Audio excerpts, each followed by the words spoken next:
Bom dia, senhoras e senhores, e sejam bem-vindos à teleconferência dos resultados referente ao primeiro trimestre de 2025 da Multiplan. Estão presentes conosco os diretores executivos da companhia.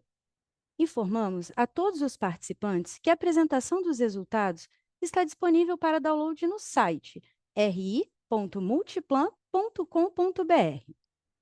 Antes de prosseguir, gostaríamos de esclarecer que eventuais declarações que possam ser feitas durante essa teleconferência, relativas às perspectivas de negócios da companhia, projeções e metas operacionais e financeiras, constituem-se em crenças e premissas da diretoria da Multiplan, bem como informações atualmente disponíveis para a companhia. Considerações futuras não são garantias de desempenho e envolvem riscos, incertezas e premissas. Estas se referem a eventos futuros e, portanto, depende de circunstâncias que podem ou não ocorrer. Investidores devem compreender que condições econômicas gerais, condições de indústria e outros fatores operacionais podem afetar o resultado futuro da empresa e podem conduzir a resultados que diferem materialmente daqueles expressos em tais considerações futuras. Gostaria agora de passar a palavra ao senhor Eduardo Pérez, CEO, que iniciará a apresentação. Por favor, senhor Eduardo, pode prosseguir. Senhoras e senhores, bom dia. É com grande satisfação que damos início à nossa conferência de resultados financeiros do primeiro trimestre de 25. Agradeço a presença de todos que nos acompanham hoje. Mais uma vez, tivemos um trimestre de forte desempenho, crescendo continuamente, com destaque, cita as receitas de aluguel, que começaram a ter o efeito da inflação, de serviços, estacionamento e cessão de direitos. Nosso modelo de gestão, outra vez, se mostrou eficaz, trazendo resultados ainda melhores e novos recordes operacionais. As vendas dos lojistas alcançaram 5,5 bilhões, com ênfase para os empreendimentos que passaram por expansões recentes, entre eles o Parque Shopping Barigui e o Diamond Mall, e para os que foram revitalizados, como o Barra Shopping. Chama atenção também para o processo de consolidação de Parque Shopping Jacarepaguá, o segundo shopping que mais cresceu em vendas neste trimestre. Outro aspecto positivo são as taxas de ocupação, que cresceram para 96,3%, e o turnover menor. A combinação desses dois fatores mostra uma maior estabilidade do varejo e a contínua demanda por espaços nos shoppings. Temos observado uma maior procura, tanto das marcas nacionais como internacionais.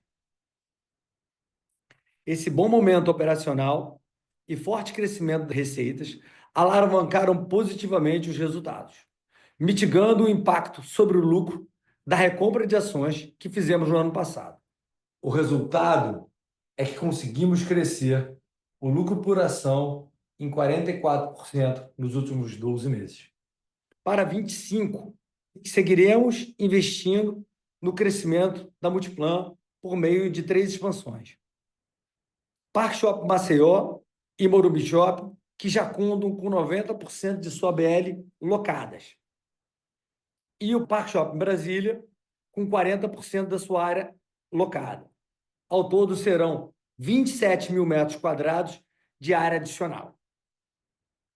Neste ano, também concluiremos o ciclo de revitalizações dos nossos shoppings, entre elas Barra Shopping, Morumbi Shopping e Pátio Savassi. O valor investido será muito menor do que o que foi investido no ano passado. Até o final de 26, teremos expandido e modernizado todos os 5 primeiros shoppings da companhia, preparando para os próximos 20 anos. Falando sobre atividade imobiliária, as fortes chuvas que atingiram o Rio Grande do Sul nos forçaram a revisar os cursos do Lake Vitória para cumprir o cronograma de obras. Mas uma boa notícia é que este ano entregaremos a primeira fase do nosso bairro privativo, em Porto Alegre. Outra notícia positiva é que a segunda fase do projeto, o Lake Erie, já conta com cerca de metade das suas 127 unidades vendidas. Em junho, iniciaremos a construção, demonstrando nosso compromisso, seriedade e visão de longo prazo com Porto Alegre. Na área de inovação digital, o aplicativo Multi se consolida cada vez mais como nosso principal canal de contato com os clientes. Nesse primeiro trimestre, ultrapassamos a marca de 8,5 milhões de downloads acumulados. Já o programa de relacionamentos Multi Você, que está dentro do aplicativo Multi, teve uma alta de 73% no valor de suas notas cadastradas. Para concluir, quero destacar a melhoria da governança corporativa da companhia, com a eleição de um terceiro membro independente ao Conselho de Administração, de um total de 4 conselheiros externos. Por fim, seguimos trabalhando para construir as próximas décadas da Multiplan, com foco na melhoria do nosso portfólio e uma gestão cada vez mais eficiente. Agradeço a todos os colaboradores pelo incansável empenho e a confiança dos investidores, analistas e jornalistas que nos acompanham. Muito obrigado. Obrigada. Iniciaremos agora a sessão de perguntas e respostas para investidores e analistas.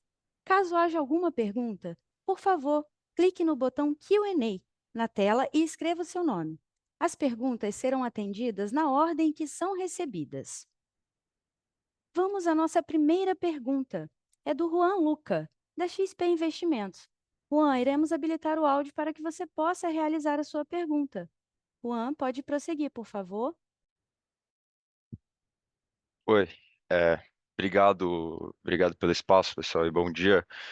São duas perguntas que eu queria fazer aqui. A primeira é sobre o cenário de despesa de propriedades, né? A gente viu que teve uma queda bastante significativa aqui no primeiro TRI. Queria entender se vocês pudessem explicar um pouquinho de como que foi, o que foi mais relevante nesse impacto de redução de despesa de propriedades. E se puderem falar um pouco de o que vocês esperam dessa linha especificamente para frente, o que a gente poderia esperar de recorrência dessa margem NOI, que eu acho que foi o que a gente tem visto ser mais alta do que o histórico ultimamente.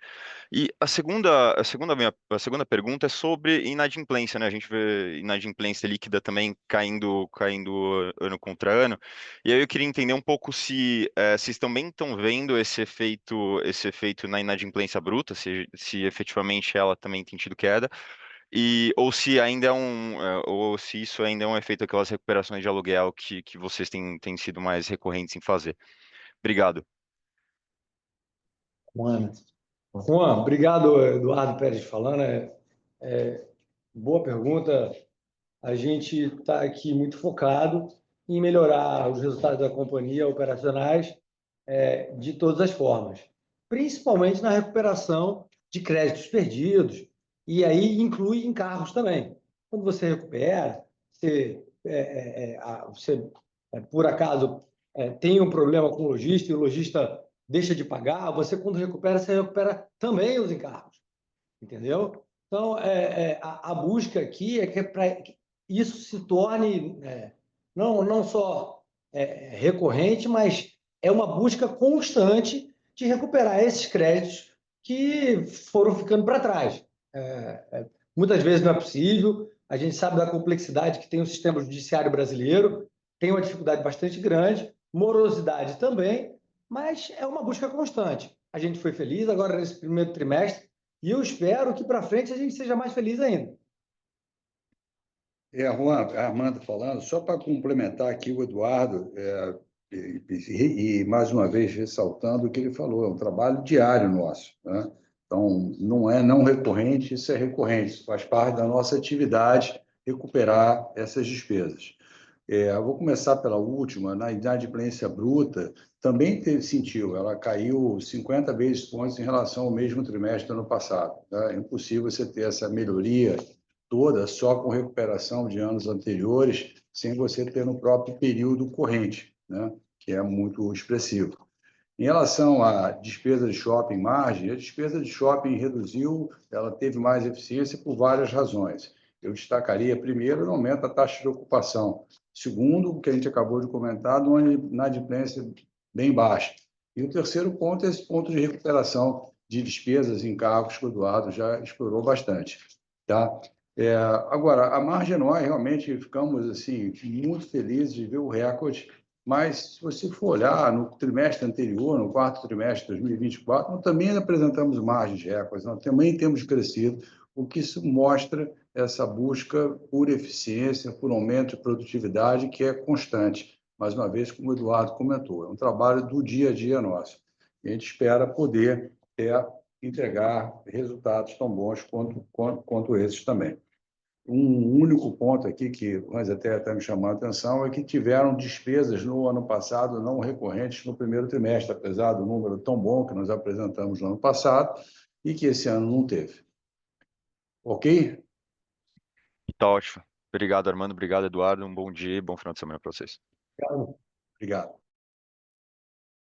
Vamos à nossa próxima pergunta. É da Fanny Orem, do Santander. Fanny, iremos habilitar o áudio para que você possa realizar a sua pergunta.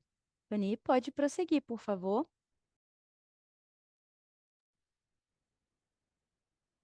Oi, bom dia. Bom dia, Eduardo. Bom dia, Armando. Bom dia, pessoal.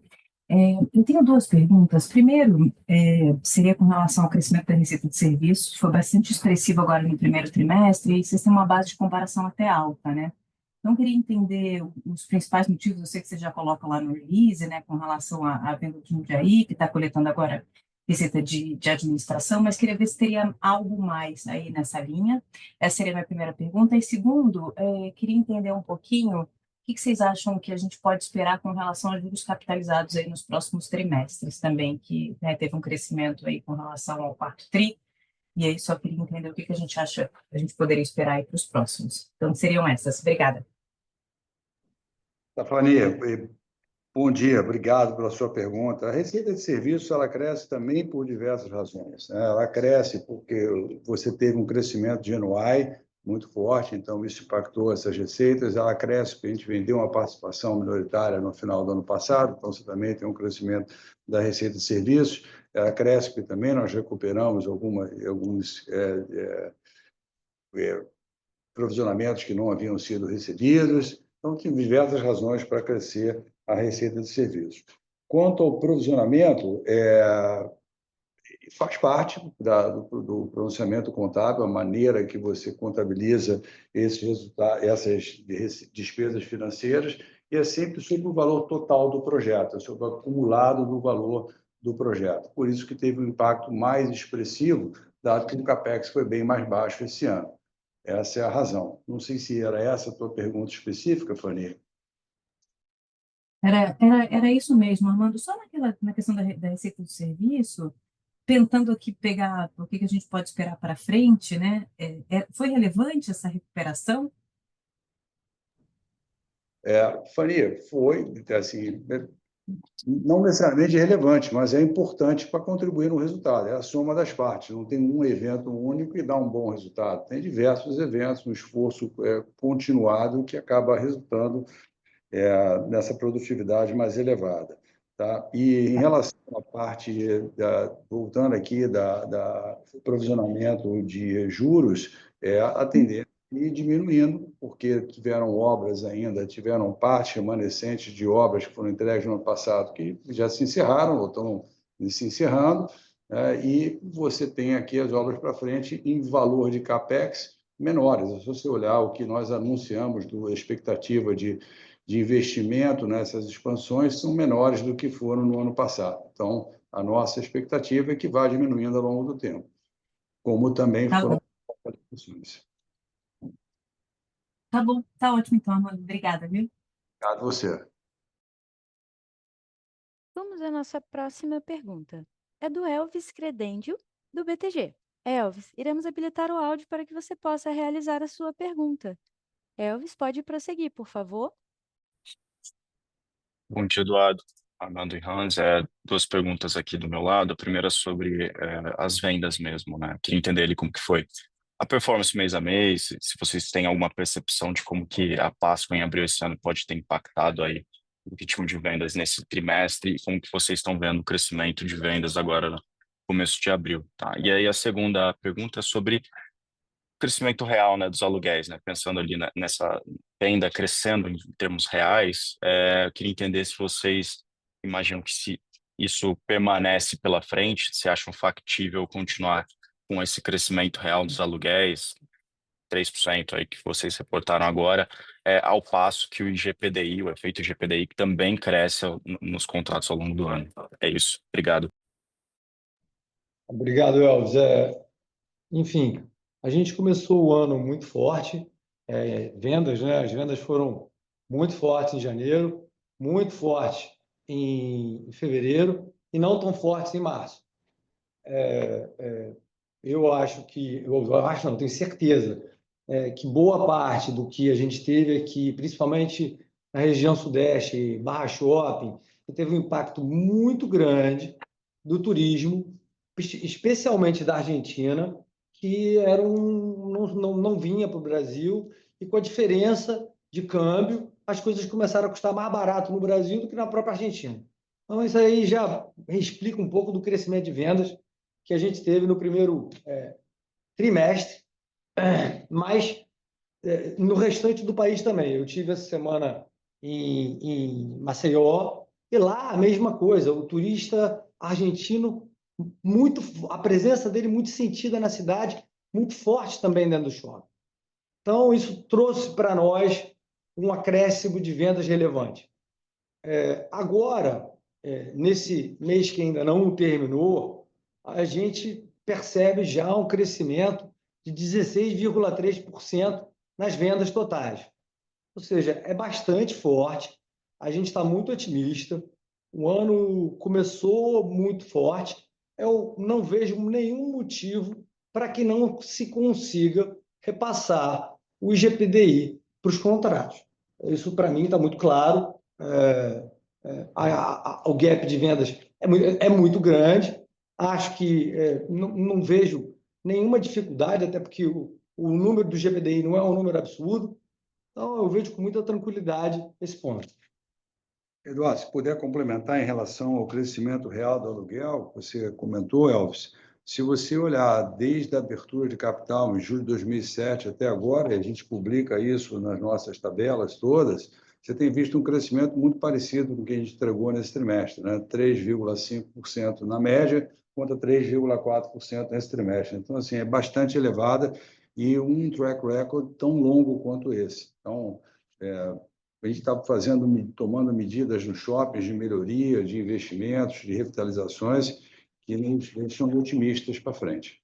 Assim, só para você ter uma ideia do impacto essa vinda do turismo mais forte, principalmente aqui no Rio de Janeiro, o Barra Shopping, que é um shopping consolidado, chegou a crescer 23% no mês. Fevereiro, né? Fevereiro. Que um número surpreendente para um shopping do tamanho do Barra Shopping. E isso não foi só no Barra Shopping, você olha no New York também aconteceu parecido, nos shoppings que a gente expandiu também tiveram esse impacto muito positivo no crescimento de vendas. Tá ótimo, Eduardo e Armando, ficou bem claro. Obrigado, bom dia. Vamos à nossa próxima pergunta. É do Pedro Lobato, do Bradesco BBI. Pedro, iremos habilitar o áudio para que você possa realizar a sua pergunta. Pedro, pode prosseguir, por favor. Bom dia, Eduardo, Armando, Hans. Obrigado pelo espaço. São duas perguntas aqui. A primeira em relação ao CAPEX, né, que também veio bem abaixo desse TRI. Eu queria tentar pegar com vocês aí uma cor, né, dessa evolução, olhando para frente aí, se vocês puderem também detalhar entre expansões, né, que vocês ainda têm um pipeline relevante de expansões, revitalizações, TI. Então, como que a gente deveria pensar nessa linha aí, olhando para 2025. E a segunda em relação ao Golden Lake, né? Mais olhando para as vendas aqui, então a primeira fase está com quase 70% vendida, né? E aí se aproximando da entrega. Então eu queria entender com vocês como vocês avaliam esse patamar aí de vendas, dado o prazo da obra terminando, se faz sentido pensar em algum esforço aí comercial para reduzir esse estoque potencial pronto aí, ou se vocês estão confortáveis com esse ritmo. Pedro, Boa pergunta. Assim, sobre CAPEX, acho que eu deixei bem claro que a fase de revitalização mais forte da companhia ficou para trás. Então, assim, a expectativa é que seja daqui para frente cada vez menor.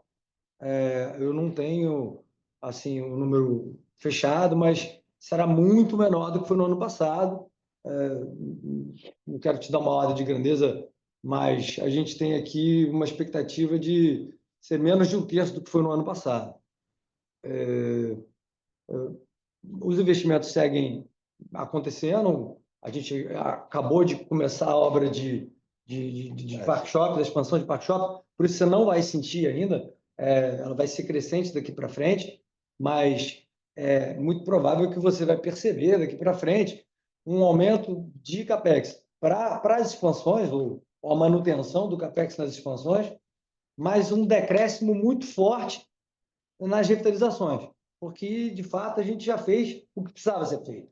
Aqui não é um lugar onde a gente vai seguir pintando tudo de ouro porque se quer ter uma coisa do outro mundo. Não, não é isso. Existe o bom e o eficaz para levar o shopping para o patamar que a gente quer. E a gente está muito próximo dele, entendeu? Então, assim é que eu vejo o CAPEX daqui para frente. Com relação ao Golden Lake, sua pergunta foi mais ali em relação a vendas. Importante é que a gente passou por um período difícil, que ano passado a gente teve a enchente lá, nessa mesma época do ano, que praticamente destruiu a Porto Alegre e diversas cidades no entorno. A gente teve alguns problemas locais com fornecedores locais, foram superados, mas na direção de entregar aquilo que a gente se comprometeu com o comprador.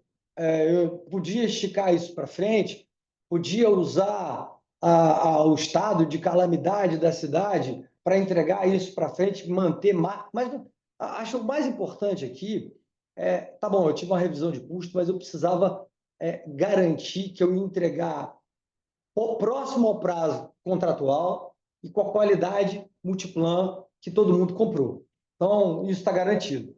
Acho que em vendas, daqui para frente, o desempenho será muito melhor. A gente teve um desempenho muito forte do Lake nesse primeiro trimestre, mas não aparece muito no DRE porque a gente ainda não começou a obra dele. Então, eu estou muito confiante. Sei que o trabalho que a gente está fazendo lá é um trabalho de longo prazo, é um bairro que a gente está criando na cidade, é um trabalho de anos. A gente levou 11 anos para aprovar o projeto. E acho que a gente está no 4º ano de desenvolvimento do Golden Lake em Porto Alegre. Eu estou muito otimista para as vendas futuras, tanto do Lake Erie como do Lake Vitória, porque a gente entrega agora. Ele fica pronto agora em junho, então a gente vai entregar, e no que entrega, você tem um outro momento importante das pessoas voltarem a visitar, tá perto da pessoa comprar e poder usar. Tem diversas coisas que eu acho que vai alavancar essa venda para frente. Tá ótimo, Eduardo. Obrigado, bom dia. A nossa próxima pergunta é do Jorel Guilotti, do Goldman Sachs. Jorel, iremos habilitar o áudio para que você possa realizar a sua pergunta. Jorel, pode prosseguir, por favor? Bom dia a todos. Eu tenho duas perguntas aqui. A primeira, eu queria falar sobre o fato de que em 2023 vocês tiveram um turnover histórico, chegou a 9% da ABL. Então, na teoria, essa turma, que acho que são 80 e pico mil metros quadrados, deveria estar pagando o step-up real de 2 anos agora em 2025. Então, eu queria saber, a gente já está começando a ver isso, ou a gente deveria ver isso mais tarde em 2026? Quanto mais ou menos deveria ser esse step-up? E a segunda pergunta é sobre o Morumbi Corporate. A gente viu que houve uma queda aí de ocupação, acho que ano contra ano caiu o aluguel 15%, uma coisa assim. Então, eu queria entender o que aconteceu aí e mais além disso, ter um entendimento de como você vê essa torre dentro de Multiplan, né? Vocês, na maioria de sua receita, vendem shoppings, vocês monetizaram outra torre aí no Morumbi.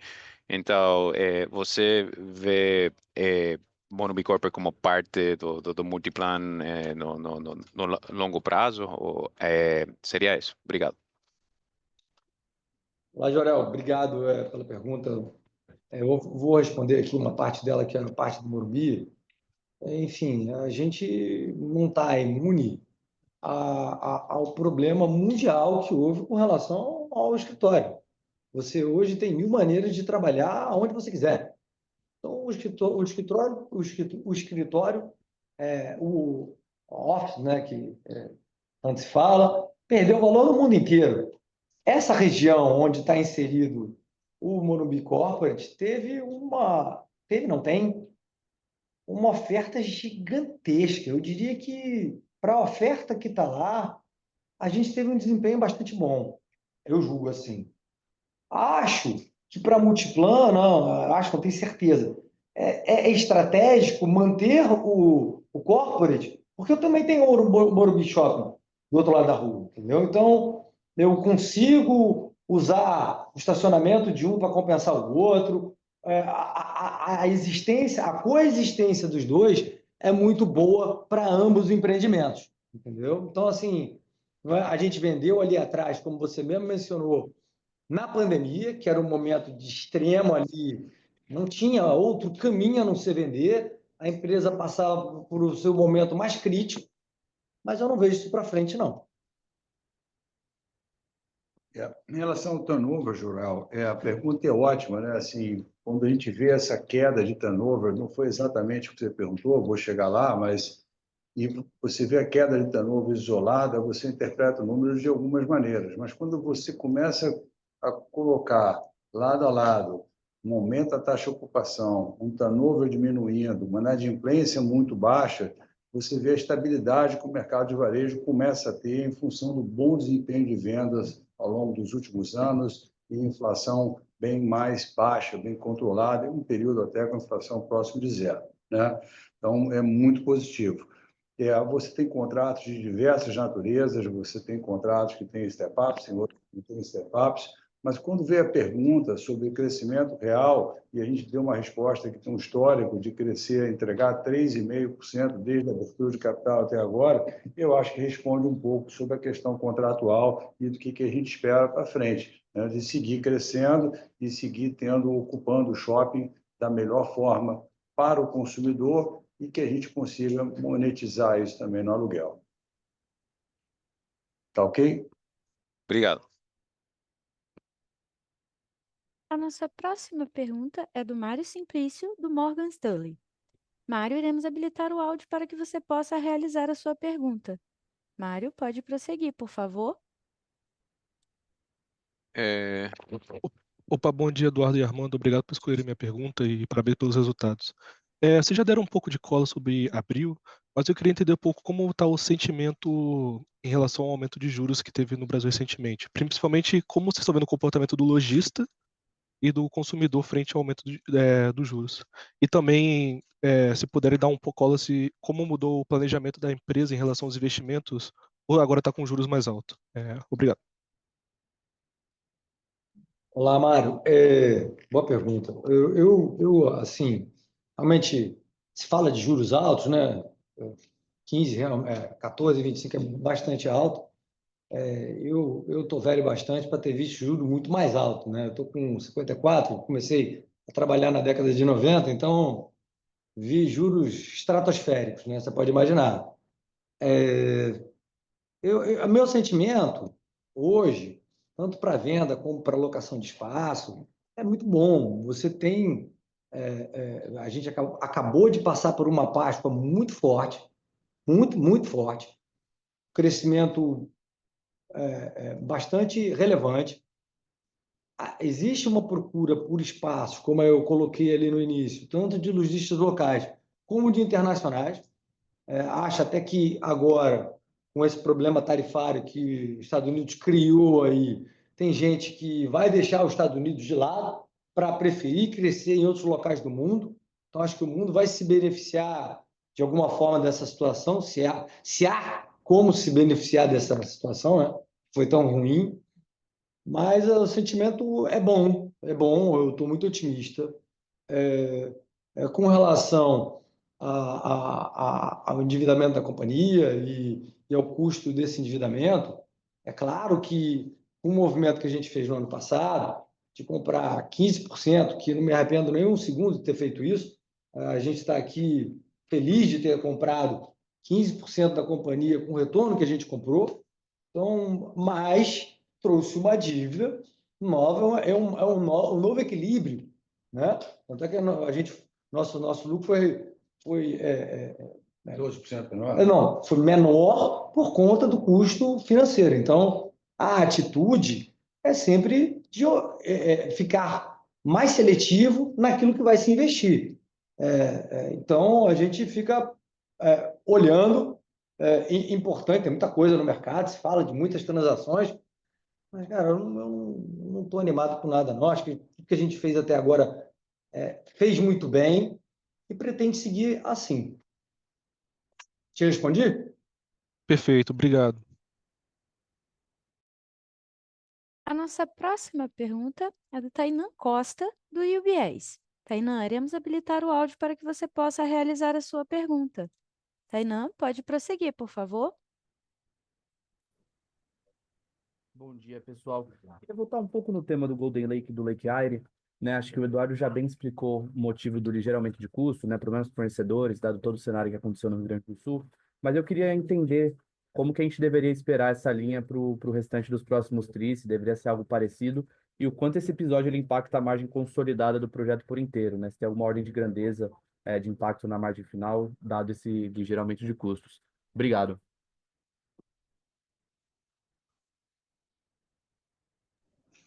Ana, Armando, bom dia. Obrigado pela sua pergunta. O impacto não foi no Lake Eyre, mas sim no Lake Vitória, né? Na revisão de custo do Lake Vitória. Foi revista, foi implementado. A gente não espera que tenha mais nenhuma consequência em termos de reconhecimento das receitas e despesas e custos ao longo do final da entrega desse projeto agora, nesse primeiro semestre.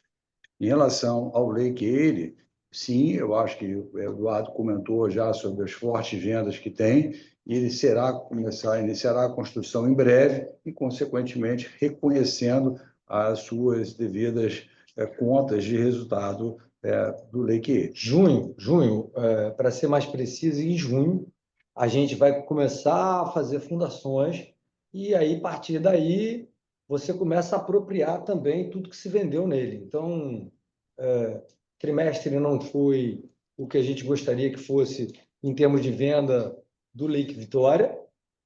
Acho que um pouco impactado por esse atraso, barra a qualidade do que a gente estava recebendo como obra, mas a gente consertou isso e daqui para frente eu vejo um horizonte positivo.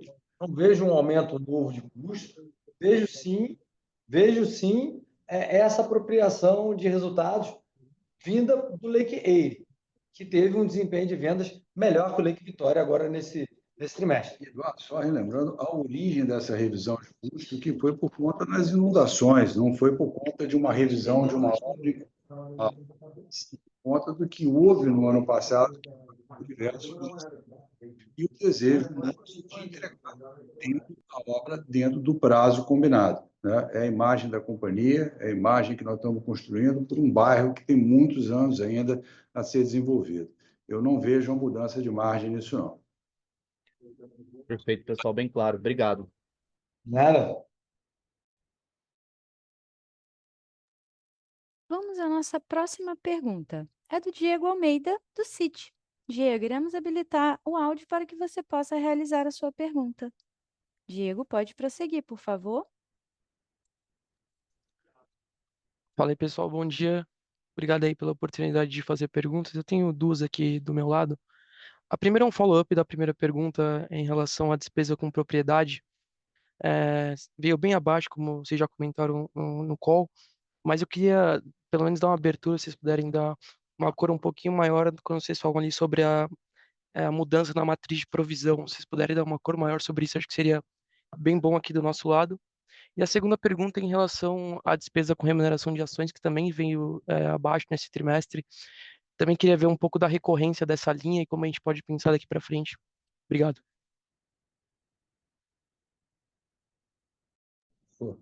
Diego, respondendo às suas duas perguntas, primeiro, não houve mudança na matriz de provisionamento nesse ano, houve no ano passado uma revisão por conta dos recebimentos que nós estamos tendo do histórico, então isso impactou a matriz e nós demos devido publicidade a isso.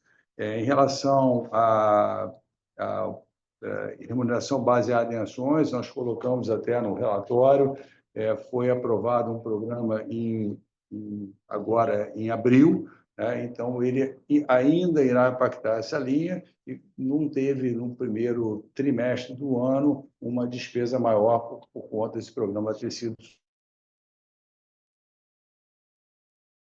só aprovado no segundo trimestre. Curso que a gente vinha vendo nos trimestres anteriores, uma estabilidade bastante grande nessa linha.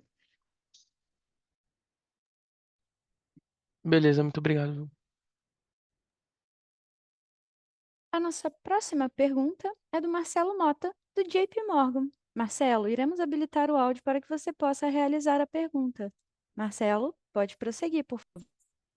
Oi, bom dia. Uma pergunta, se vocês pudessem comentar um pouco como vocês estão vendo aí o ambiente de M&A no setor, né? Enfim, acho que a gente viu um peer aí conseguindo, né, assinar uma expectativa de venda de um ativo muito próximo de vocês, com valores relevantes num mercado que ainda não está excelente, né? Vocês fizeram a venda do Jundiaí também no ano passado, então entender o que vocês estão vendo de oportunidade, apesar do macro aí que ainda está meio de lado, vocês têm talvez se movimentado um pouco mais nisso, seja para fortalecer o balanço, seja olhando algum ativo interessante aí como forma de crescimento. Obrigado.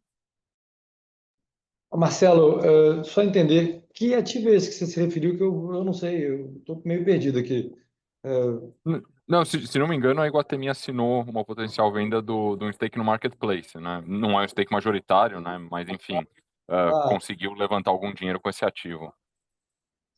Olha, assim, a gente vê as oportunidades aqui, olha os números, muito distante do que a gente fez no ano passado, né? Marcelo, é importante lembrar aqui que a companhia fez um movimento bastante importante e grande para o mercado todo. Nós compramos 15% da própria companhia, um cap de 12%. Então, assim, eu estou muito feliz com o que eu fiz. Acho que aqui todo mundo também ficou muito feliz, deu muito trabalho, porque foi uma negociação que seguia em paralelo com toda a vida que a Multiplan leva, todo o desenvolvimento que a gente conseguiu entregar no ano passado. Tenho visto aí conversas sobre participações e shoppings que ficam em locais muito piores que os nossos e se falam em caps bastante baixos. Eu não estou satisfeito, assim, não me vejo comprando nesses preços, não.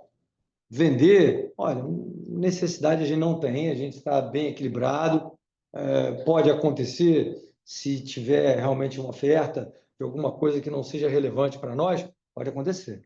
O futuro vai dizer. E no preço certo, né? Sim, sempre, né? Mas eu quero lembrar que a gente vem de uma aquisição de 15% de todos os ativos da companhia, um cap de 12%, né? Então, assim, para nós foi bastante bom. Perfeito, obrigado.